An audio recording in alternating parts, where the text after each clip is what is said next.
Imagine this. It's a fine Monday morning, like today, and you get a call from your CEO. They're not happy that their dashboards are not loading. And you start digging into it, and you notice that the data science team has kicked off a large training job over the weekend on the same compute. And now you're starting to juggle and trying to figure things out. Does this problem sound familiar? Okay. If so, you're in the right session here. We're going to be talking about scaling with Redshift's multi-warehouse architectures. My name is Naresh Chenani. I'm the engineering director at Redshift, and I'm super excited to welcome Alex Rabinovich. He's the director of data engineering at Vanguard. And Anusha Challa, she is the senior specialist architect at AWS. So together, we are going to walk you through some of the best practices around multi-warehouse architectures. Thanks, Naresh. Thank you. So here's an overview of the flow for today's talk. So we're going to start with an overview of some of the design patterns of multi-warehouse architectures, starting with the problem statement and what are some of the emerging patterns we see on our massive fleet worldwide. Then we will take a sneak peek behind the scenes on what powers multi-warehouse architectures at Redshift. And at that time, we'll segue to Alex, who is going to walk you through Vanguard's journey with how they have scaled over the last couple of years with multi-warehouse architectures. We'll end with a demo. This is a demo that Anusha has specially prepared for today to demonstrate how quickly one can start with this architecture, some of the best practices. And we hope to leave some time for Q&A, but don't worry if you have questions and you don't get to it. We'll also hang out after the session and happy to chat, learn from your experiences. A show of hands. How many folks here in the room are already using multi-warehouse architectures in Redshift? OK, so we have a few experts in the room. That's great. This should be a great conversation.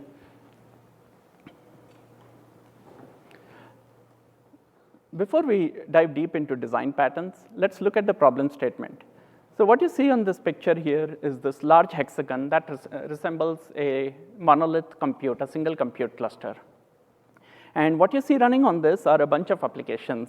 So you see streaming and batch ingestion, a couple of writer applications, so real-time ingestion and batch ingestion. And then you see a bunch of consuming teams, things like the science team, dashboards, et cetera. And this cluster, this architecture scales. However, beyond a certain point, you run into challenges like what I started off with. And this is mainly around workload interference.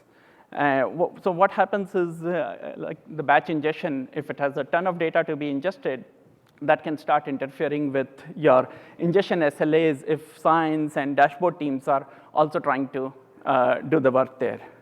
This kind of resource contention and workload interference can be completely addressed by the first pattern we'll introduce today. And this is what we refer to as hub and spoke. So see that large compute cluster that we had, the big hexagon? Now that's broken up into smaller parts. A couple of advantages here. So first is, you see everyone gets their own endpoint or compute. So you have your streaming ingestion, batch ingestion. They are sized based on their compute needs. And the great thing there is you can also introduce chargeability. So for example, the science team might have a certain budget. So your size, you scale independently. And most of all, there is full workload isolation. So every workload proceeds independently without having to coordinate or interfere any other workload. A good test of any design is not that it just works today, but it's able to extend to the needs of tomorrow. With this pattern, you can spin up additional endpoints. Say, for example, you have quarter-end processing, and you need a pretty large compute to make sure you meet the SEC guidelines for reporting. And you can just spin up within a matter of minutes, have another compute attached. In the center, we have something called Redshift managed storage here. So that's your Redshift data. And with this technology, one question you may have is, hey, are we creating copies of the data? And the answer is no. If in your businesses you see reasons where you're creating copies, I would highly encourage you to take a look as to, because creating copies becomes a problem, especially as data volumes grow. Governing copies becomes a nightmare. So you want to have a solution where there is a single source of truth for data. And in this architecture, you have like when the streaming ingestion, batch ingestion are both writing to that one copy of data. And all the consumers are consuming it as using snapshot isolation. So you get all the benefits of transactions that you are used to for your data warehouse. There's a flavor of this architecture, and this is at AWS. We love seeing how creative our customers are. One of the things we saw several customers, and especially these are the multi-tenant ISV providers, they took advantage of this multi-warehouse architecture and the capability where compute clusters can be in different regions. And the idea there is that you can have tenants in different parts of the world. So you can have compute that is actually closer to where your tenant applications are. And this is where the physics of network latency helps in terms of the overall experience. Even in the multi-region use case, there is, again, one copy of the data that is stored in the primary region. The great thing is now you can also provide different qualities of service, different tiers to your different providers. There might be some very large customers that can benefit from larger compute, or you can club a bunch of smaller customers into a single endpoint. A lot of flexibility there. Let's look at another problem and then a design pattern.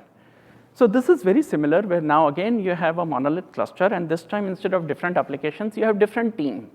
This is what you typically see at large enterprises. You have finance, marketing, HR, all different teams, kind of sometimes silos within the org that are sharing.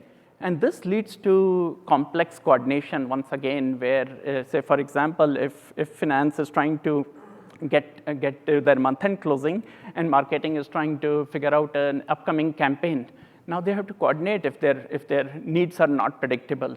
And one thing we have seen with data increasingly is a lot of new use cases, because you don't want to handicap or handcuff yourself with sort of use cases that you can derive, explore what value, especially with data and AI coming together. So once again, the same pattern, you are able to break up that monolith into multiple parts. In this case, every team now has their endpoint. And this endpoint for HR, finance, basically chargeback is now very clean, where you charge it back to the business unit within the enterprise. This architecture, so remember the previous one was hub and spoke, where there was a centralized team that curated rights and opened it up to a bunch of consumers. In this case, every unit, every enterprise unit owns their data, their portion of the data. Finance data is different from, for example, R&D data. So this architecture is referred to as data mesh. In this architecture, the data owners decide who they want to share their data, what data they want to share it. This sharing can be at either a database level, schema level, table, or you can go even more fine-grained at a row or column level. And we'll talk a bit more about that.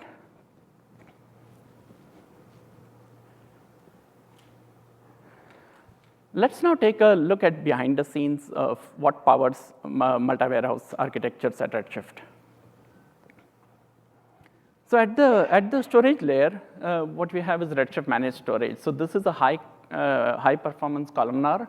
This uses some of the most advanced and proprietary encodings with the goal of cache efficient processing and CPU friendly pipelines. We actually take advantage of hardware instructions to optimize the line rate at which we can process the data. And this is where you see some of the performance benefits from Redshift when it is powering your 2-second SLA dashboard, for example.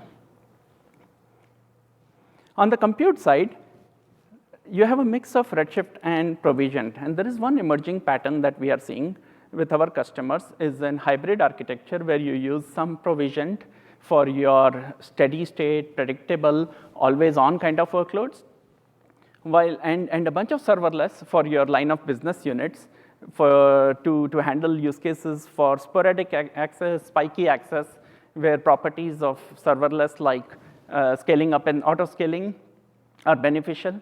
You pay only for the compute you're using. And the nice thing is in this architecture, you can mix and match with either hub and spoke or data mesh. You can have any mix. You can go all provisioned, all serverless, or a mix. We'd highly recommend you to look at serverless. Customers love the ease of use that it brings. And again, it's able to query the same single source of truth when it comes to the data layer. These compute clusters, they don't have to be in the same AWS account. You can spread them across multiple accounts, or these can be across regions as well. And this last point can be important, especially for our colleagues that have to deal with data sovereignty. EU tends to be far ahead in terms of what data can leave the boundaries of EU. And there are some amazing stuff around permissioning that comes into picture, which I'll talk about in a few minutes.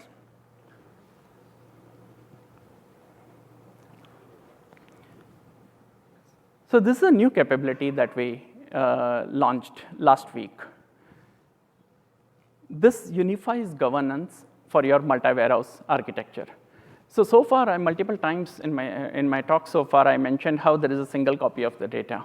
One of the pain points our customers told us about is, well, I still have to replicate permissions. As I stand up these additional compute clusters, I have to now, again, put my fine-grained access control, my permissions, and that was making it harder for them to go scale beyond a certain point. Just the act of managing those permissions consistently. So what happens with federated permissions is the data owner, so let's look at an example. In this case, the finance team, they want to have a fine-grained access control policy. So they create a row-level security policy. And in this case, this policy is tying it back to the data sovereignty, where the user that is logging in, they must be from the region that for the customer data that they're trying to access. This policy is then attached to the customer table, okay? And the policy, and then the roles, there is the IDC, the identity center, there is a sales role for which these policy is then assigned to. Now, when a sales analyst logs in using their own compute cluster, they are just querying this customer table as they normally would. And at that point, they only see the data that the policy allows them. So they will only see the customer data for the region from which they belong to. And so once again, this feature is federated permissions. Highly encourage folks to take a look at this. Launched last week. It's still rolling out worldwide. And the whole idea is just like you have one copy of the data, you also have a single copy of your permissions.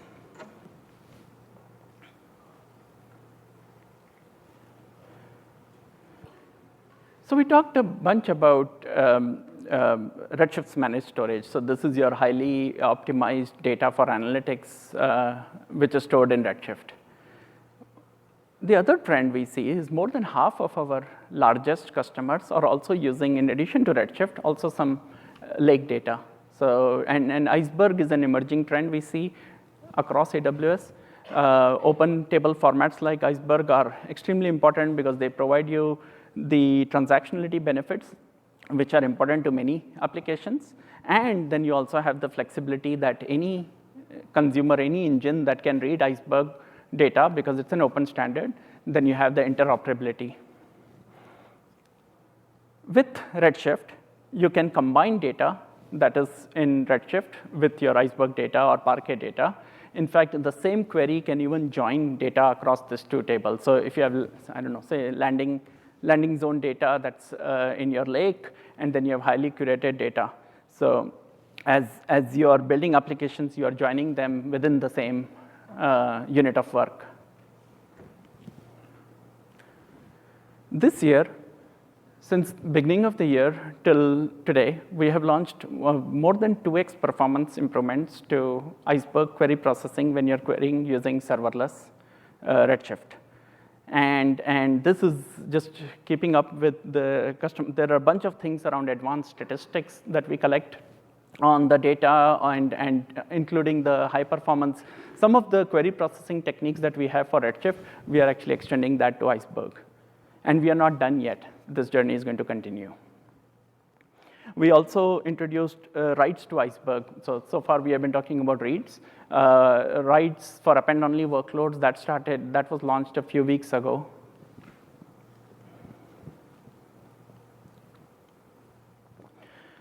Okay, so we talked a bunch about Redshift. However, an analytics world has more than Redshift. So there's a data warehouse, and then there is an ecosystem around it. So how does Redshift fit in that, and how do you extend and leverage that entire ecosystem? Last year, we launched SageMaker Unified Studio.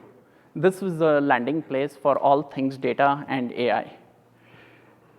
Show of hands. Folks here using SageMaker Unified Studio day to day? Okay, I think I see a couple of hands. Okay, so what's SageMaker Unified Studio? It's basically supposed to be a one-stop shop. It has you have your SQL notebooks, your Jupyter notebooks, and you have natural language to query abilities. So the whole idea is to be able to build your data and AI applications in one place. At a storage layer, in the SageMaker platform, you have all your data. This includes Redshift data, this includes Iceberg, and this Iceberg can be either self-managed in your regular S3 bucket, or it can be managed by AWS in S3 tables.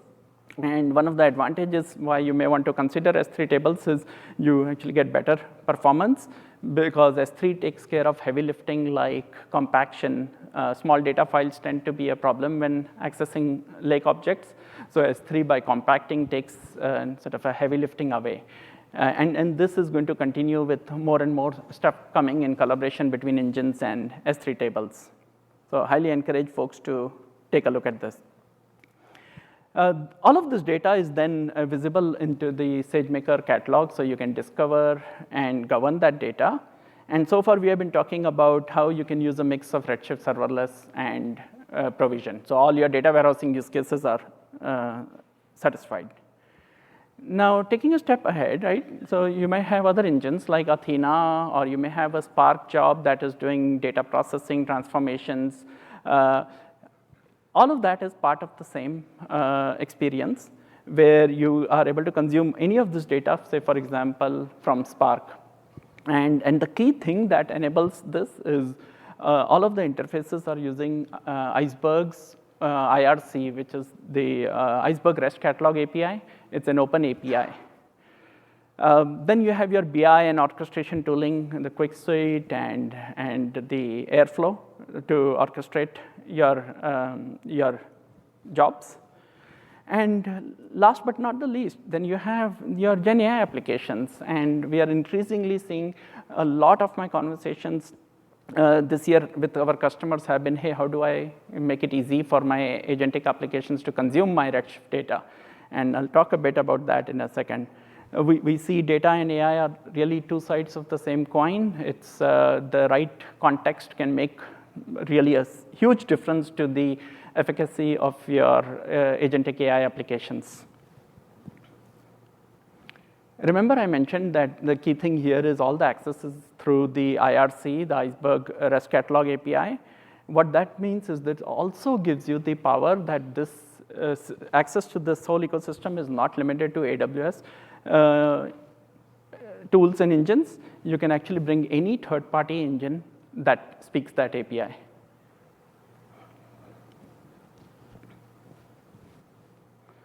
Okay, so as promised, I'll close with a couple of use cases through how GenAI use cases of what customers are doing today with Redshift. First and foremost, through either the SageMaker Unified Studio or Query Editor, your analysts can chat with their data. This is extremely easy solution is like helps with productivity. No longer your analyst has to go first talk to your development team to build in SQL dashboard before they can start exploring. So that's the first. Highly encourage folks to give it a try. On the query editor, it's Amazon Q Generative SQL. So you'll see this branding around Q for all the GenAI applications. Next up, remember how we talked about how data is important for the reliability and of the inference and the accuracy of inference. So you can actually use your Amazon Redshift data as a knowledge base for your Bedrock applications. There used to be a time where you had to unload the data, make it available. All of that has been greatly simplified. We took it a step further. From your SQL command line, Redshift SQL command line, you can invoke your Bedrock directly. So in this example here, so we create an external model that's, say, pointing to Anthropic Cloud. And here you take the reviews table. You're actually accessing, you're doing sentiment analysis using Cloud from your Redshift SQL editor in this example. Lastly, for a lot of AWS services, we have MCP servers, Model Context Protocol. The whole idea is as the orchestrator agents are coordinating to build your extensive agentic AI applications, just making it easy and be part of the MCP standard. This was something that we launched about 3 months ago. Hey, at this point, I would like to welcome Alex to talk through Vanguard's journey with multi-warehouse architectures. Alex?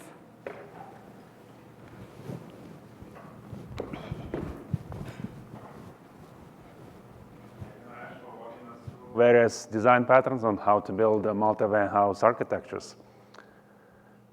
Raise your hand if you're a customer of Vanguard. All right, I see a few hands. Thank you so much for being a customer of Vanguard and trusting your money with us. I'm Alex Rabinovich. I'm a director of data engineering. Vanguard is one of the world's leading financial companies, investment companies, offering low-cost products such as mutual funds, ETFs, advice, and other services. I support financial advisory services division. Think of us as a B2B business. We provide various products and services to intermediaries such as banks, insurance companies, registered investment firms. And I'm here to tell a story of how we evolved our architecture to meet our business needs. We started our journey with building Client 360 system. Client 360 is an aggregate of our internal and external data around our intermediary firms. We are bringing data from our internal operational systems as well as the data we can purchase from outside data aggregators. We use data for various use cases. Analytics and business intelligence use cases is a major one. We use data to set our sales goals, sales compensation, as well as put yearly goals and track those goals via dashboards that sit on top of the data. In addition, we have predictive intelligence use cases, such as customer segmentation, call transcription, sentiment analysis. We also use data for real-time customer experiences. For example, hyper-personalization. When our external advisors at intermediary firms log into advisor.vanguard.com, we customize their experience based on what products they're looking at.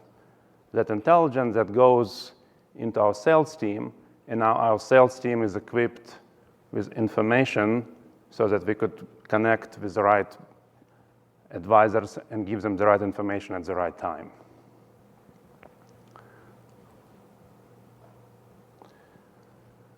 Several years ago, we looked at our architecture and we realized that all of our data sources are stored in data lake in various folders on S3. We stored data in Parquet, CSV. It was super hard for our data analysts to build an insight based on the data. They had to manually pre-aggregate data from various data formats using different tools. In fact, that resulted in multiple versions of truth because one analyst couldn't easily share their insights with another analyst. There was a duplication of efforts. Poor performance. It is actually very hard to join CSV files on Parquet files, right, and derive your insights. Inconsistent reporting. Sometimes data analysts would replicate the business rules and give it and hand over to another data analyst. Scaling was a challenge. There was no unified golden record at which you could look at and put your business intelligence on top of it. We had a data swamp.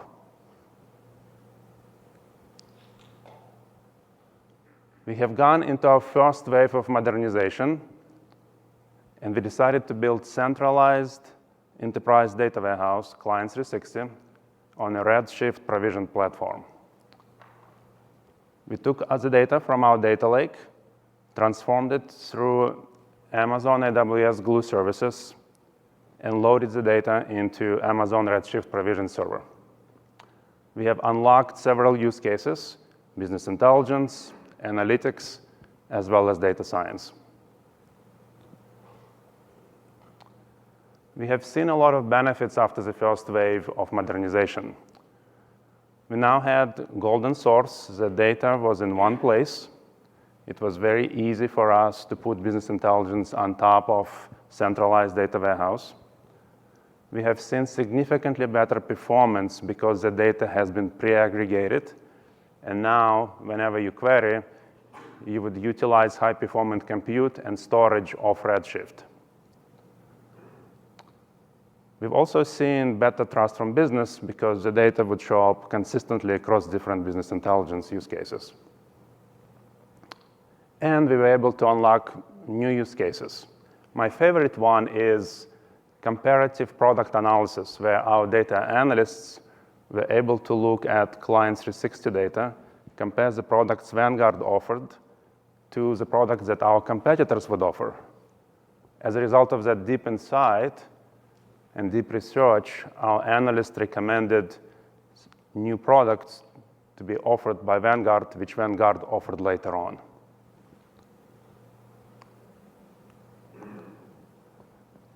Here's how much data we store: over 20 terabytes of data in Redshift managed storage, over 150 terabytes of data in S3 data lake, over 600 tables, and 400 views.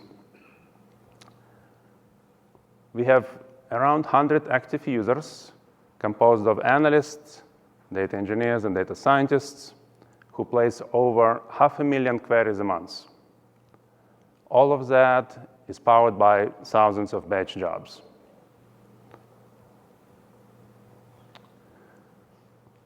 After the first centralization wave, we have seen exponential growth in numbers of database objects, storage, as well as use cases. We have seen number of database objects double year over the year. And we have become victims of our own success. We have started to see resource contention issues, as well as challenges with scale. As an example, when we ran our ETL job, we saw competing analytical workloads, such as business intelligence or ad hoc queries, that would place table locks, and such our ETL jobs would be delayed, and our SLAs would not be met. We've also saw issues with peak time performance. For example, if our ETL jobs would run through business hours, our data analyst user experience would be impacted because they're all sharing the same compute. Workload management complexity was another challenge. we have prioritized ETL jobs to run at a higher priority compared to analytical workloads run by analysts. Right? So that resulted in subpar user experience for our analysts. In addition, we've seen certain database objects take long time to be recreated. For example, materialized views. It would take us a long time to rebuild materialized views. In fact, for certain types of database operations, we had to rebuild materialized views on the weekends because it took so much time to rebuild them. And it would put a lot of strain on my data engineering department. And we have decided to take our weekends back. We moved from centralized monolithic architecture into decentralized multi-warehouse architecture, or hub and spoke model. You could see we have provisioned multiple serverless instances on the right side. Those serverless instances are provisioned by workload type: analytics, business intelligence, and data science workloads. On the left side, our architecture is the same. We still bring data from S3 into Redshift provision server, where AWS Glue. We store data in Redshift managed service, and then we use data share as a mechanism to expose that data to our various workloads. We have seen a lot of benefits after the second wave of modernization. Improved SLAs, because we have seen reduced contention. Now our ETL jobs didn't have to compete with analytical workloads. We have also seen significantly better analyst experience, because we could now put analysts on a dedicated Redshift serverless compute. Analysts didn't have to compete for the same compute as our batch jobs. In fact, previously, analyst workloads would run at a lower priority. In the new architecture, analytics workloads would run at the highest priority. We've also enabled concept of sandbox for our data analysts in the new compute, where analysts could also build permanent tables so that they could do more complex analysis and insights. We call it self-service analytics.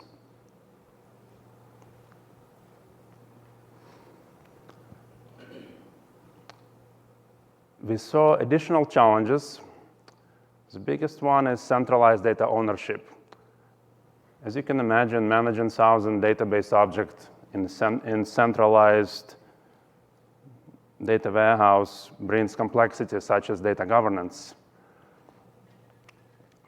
We've also seen challenges such as single endpoint for write. As our ETL jobs ran, they still compete among each other, and one job may place a lock that impedes another job from completing. We saw resource contention issues on write. We've also seen cross-domain interdependency challenges such as materialized views, and that reduced our agility. And you're looking at our future state architecture, work in progress, data mesh. On the left side, we are loading data into S3 buckets. We transform data using AWS Glue into open file format, Iceberg. The key difference here is we separate domains of data into separate Iceberg tables, such that we could run our ETL jobs in parallel. We use incremental materialized views for high performance, and we load data from Iceberg into Redshift serverless instances. And then all of that data in Redshift managed storage that you see in the middle is then shared across our consumers, which are partitioned by workloads. We have business intelligence, analytics, and data science workloads. To recap, we can now fan out workloads on the right. All of the data producers have their own compute. and all of the data consumers have their own compute as needed. Lessons learned. Start simple. Start with either provisioned or serverless architecture, single server, and grow into your architecture. As you hit the limits of your architecture, be ready to re-architect. We collaborate with our AWS solution partners every time we hit the limits of our architecture, and we work with them hand in hand. Be flexible and open to adopting new features. Over several years, Redshift team has released major features such as data share, Redshift serverless. And every time we saw a new feature, we had to step back and understand how can we take advantage of the new features in our architecture. Track metrics to measure success. We track number of active users, number of tables, storage, costs, queries, query timeouts. To recap, we've started with Data Swamp. We moved into centralized warehouse architecture. We moved into hub and spoke model, and now we're in a data mesh world. And that is the journey of our evolution. With that, I wanted to give a stage to Anusha, who is going to take us for a demo.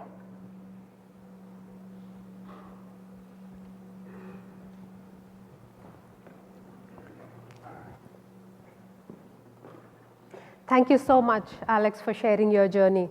It's been a pleasure for the AWS team to work with Vanguard. In this next part, I'm going to show you a demo on how to build multi-warehouse architectures. Let's start by seeing a graph. The graph that you're seeing on this slide is an example of a monolith. Both Alex and Naresh spoke about the challenges that you would face with monolith architectures. And this graph represents, in numbers, the challenges. What you're seeing in red are the number of queued queries, which means that you have submitted a query. The query did not run, but it's waiting for its turn to get executed. Queuing is one of the signs of contention. And as you can see, there is a lot of red on this graph. If you re-architect this as a multi-warehouse with each department having their own endpoint, in the updated graphs, you hardly see any reds, which means much lesser contention in a re-architected world. This is the positive difference that multi-warehouse architectures can bring to your workloads. Now let's move to the demo. In the demo, I'm going to show you how to build an end-to-end multi-warehouse architecture. The use case that we are going to see belongs to a fictitious company called Any Company. Any Company has two main sources. One is an Oracle database. This Oracle database has Any Company's sales data. The second is a clickstream source coming from their websites. Any Company has three main use cases. First, they want to ingest all this data and extract insights from it by transforming this data by applying certain business logic on them. The second is they want to run reporting on top of the extracted metrics so that their business decision makers can use them to make business decisions. Third is they want to do data democratization. They want this data to be available for anybody who wants insights out of it, irrespective of whether they know how to write SQL or not. So they want to provide a natural language interface using which their users can start querying this data through the power of generative AI. So those are the three main use cases. One thing that they want to make sure is that these use cases should not interfere with each other, especially the ad hoc queries that are coming through the generative AI applications. They should not be impacting the business critical ETL or the business critical reporting. The reporting should not interfere with ETL. The ETL should not interfere with reporting. So they should be completely isolated. The best way to achieve this is through a multi-warehouse architecture. So let's see step by step on how Any Company achieved it through a multi-warehouse architecture. First, they have created three separate endpoints. one for each of the workloads they want to execute. On the left, you see a data load and transformation endpoint. On the right, there is the reporting warehouse on which reporting will be done completely isolated. The third is the generative AI warehouse on which they will use natural language querying to access this data. Using the first endpoint, which is the data load and transform, any company will ingest data from the sales Oracle database using a zero ETL integration. Zero ETL integration, as some of you may be aware, anybody in the room using zero ETL integrations today? I see some raised hands. If your source is supported by zero ETL integration, it is the easiest way to bring your data into Redshift. Your data will be continuously replicated into Redshift. All you need to do is just one simple setup once, and in your real time you'll have the data replicated. We have released a zero ETL integration for Oracle this year. Couple months back, 2 months back, we have released this integration. So if you have Oracle sources, you can take benefit from this. So using the data load and transform endpoint, any company is replicating the data from the Oracle RDS database into Redshift in columnar format, so their transactional data is made available for analytics within just few seconds. The second source, Clickstream, it's coming from Firehose. Firehose data can be written in Apache Iceberg format into the fully managed Iceberg tables, S3 tables. So there is a separate pipeline that is loading Clickstream data into S3 tables in Apache Iceberg format. So that forms the lake house, both the data warehouse and the data lake. They've cataloged that using SageMaker catalog, where they do permissions management. They control who can see what using the catalog. Then reporting is done using the reporting warehouse, and the generative AI apps use the generative AI warehouse. This completes the architecture. There is ingestion happening, there is cataloging happening, permissions management, and on the right, consumption of the data for reporting and for generative AI and natural language querying use cases. In the next couple of minutes, we are going to break this down and see how each of these work. The first step is to create separate warehouses, one for each workload. One for the generative AI, one for ETL, one for reporting. 3 separate Redshift serverless warehouses have been created. In this first part, we will use the very first warehouse, which is the data load and transform warehouse, using which we will see how data from the Oracle sales database is continuously replicated into the data warehouse. Let's see a video demo of this. The source is the Oracle 19C sales Oracle database. Let's quickly inspect it.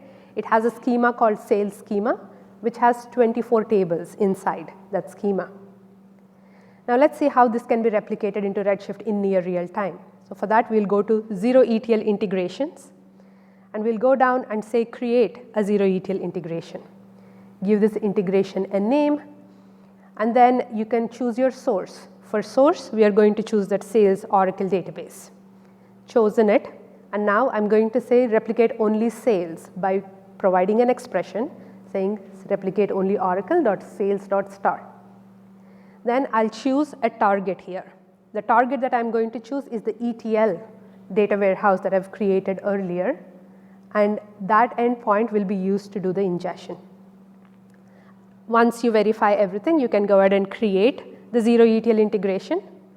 The integration is active. You can go into the integration and see a variety of metrics that are related to this integration. You can see table level statistics, how many tables have been replicated, number of rows, what changes, what size, so on and forth. Now we are ready to start querying this data. I'm connecting to the ETL work group, which is used as a target for the zero ETL integration. There are the 24 tables from Oracle available for querying, updated in near real time as soon as the data gets updated. At this time, I can write queries. This is a query that is generating item level metrics by joining various tables in the Oracle database and transform to generate item level metrics and a table called item sales metrics has been created. Like that, within few simple steps, we have been able to load the data from the Oracle sales database into Redshift, create a continuous pipeline that keeps this data updated as well. And we have transformed the data to create the item sales metrics table. Similarly, there is another pipeline that is pumping data from Firehose into the Apache Iceberg S3 table. At this time, we go to the second step. As you ingest this data, it's automatically cataloged in the SageMaker catalog. You don't need to take any additional steps. You have the data cataloged and available for you. And now in the catalog, you can do permissions management. And there are two ways you can do permissions management. You can give permissions to IAM roles, or there is a better way. You can give permissions to your identity center groups or users. The catalog has native integration with IAM Identity Center, and Identity Center in turn can be synced with most standard industry identity providers like Azure AD, Okta, Ping. You can sync them with Identity Center, and at this point, you can start giving permissions to your Identity Center's users and groups. Let's take an example. Let's assume that any company has 3 different groups: data scientists, analysts, data engineers, all managed using their identity provider Okta. Now, in the next part, let's see how any company can give permissions on this new table that we have created to their analysts users so that they can do reports on top of them. So for that, let's go to Lake Formation. In Lake Formation, if you go down, there is Identity Center integration. You see that Lake Formation is integrated with Identity Center. This in turn is integrated with Okta, which has those 3 groups that I was talking about: analysts, data engineers, data scientists, which are synced with Identity Center, analysts, data engineers, and data scientists. At this time, I can do permission management on them. So let's go to catalogs. In the catalog, you see the data from Redshift, Redshift Warehouse. You also see the data from the data lake, S3 catalog. And now let's see the tables. In the Redshift catalog, you are seeing the item sales metric table that we have created by transforming the data from Oracle. That's the schema for that table. And I can now grant permissions on this table to the Identity Center principals. And when I get started, I would be able to see the analysts group from the identity provider reflected here, and I can start giving permissions to that. I can verify that, yes, this is the right catalog, right database, right table. I'm granting select and describe privileges. And just like that, I'm able to grant privileges centrally on both data warehouse and data lake objects to the identity provider entities using the catalog. So we have done permission management. You got objects, we have done permission management. We said analysts can now access the item sales metric table. They can log into any endpoint and start accessing. In this next part, we will get to reporting. So the analysts will log in to the reporting endpoint and start accessing the data. The analysts will use the same data set. There are no copies of data made. It is the same copy of data that would be accessed using a separate endpoint, completely isolated from the previous endpoint that we are using. Let's go and see how that reporting is done. We go to Query Editor V2. Now see that we are using the second endpoint, and we are logging in using the identity provider privilege. I'm logging in as an analyst person who is a part of the analyst group. Logged in. At this time, analyst person can see all the objects that they have access to. The item sales metric table, the S3 tables. Let's quickly see who the current user is. The current user is an analyst person who is from the identity provider.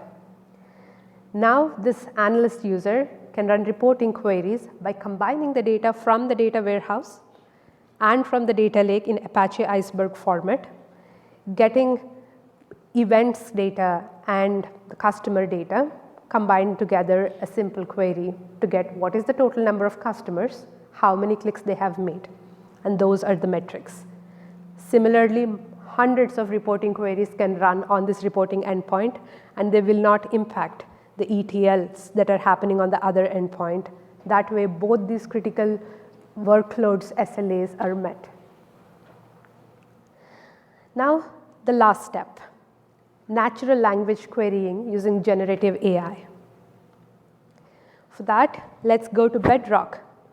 Any of you use Bedrock here? A few hands. Are you aware of Bedrock knowledge bases? Awesome. So a lot of you must be aware, for Bedrock knowledge bases, you can use objects in S3. You can also use Redshift data as a knowledge base in Bedrock. Let's see how that is done. You go to knowledge bases, and when you go down, you can say create, and you can create knowledge base on structured data. And there you can see Redshift as the querying engine. And you can choose which specific Redshift endpoint that should this be using. I'll be using the generative AI work group, which is different from the two other work groups that we are using. And I can pick and choose which data set should this knowledge base have access to. And I can give additional table descriptions, column descriptions to improve the performance of the agents. And that's it. We can create the knowledge base. And now you go into the knowledge base and let's test it out. You have 3 options. We'll go into each of them. And for the knowledge base, you can choose a model, any model that Bedrock supports. I'm choosing the Amazon Nova model, Nova Pro. And now let's ask a question. What is the total sales amount? The agent creates a query, runs it on Redshift, gives the result back to you in simple plain English. The total sales amount is so and so. Now I can choose to just generate a SQL query. I ask the same question, what is the total sales amount? I get a SQL query as a response back. I can also just retrieve the data, not in English, but just as a tabular format. I can say retrieve only, and I can get the data back in tabular format. Like that, using the generative AI work group, any company can expose that work group to n number of users without impacting the reporting, without impacting the ETL, yet democratize the data using natural language querying. Bringing it all together, this is the architecture we just saw. Ingested the data from various sources into a central lakehouse, did permissions management through your identity groups and users, did consumption for reporting and natural language querying. Alex was telling me off stage that last year their team has attended this session and they took this learnings from this session back and they have built their multi-warehouse architecture. We highly encourage you to do the same. For your use cases, go try out multi-warehouse architectures. Whether you are starting fresh, start with multi-warehouse, or if you are already a Redshift user, try converting that into multi-warehouse architectures. You can refer to these resources to learn more about multi-warehouse architectures. I'll pause for 2 seconds so that you can take pictures and refer to them later.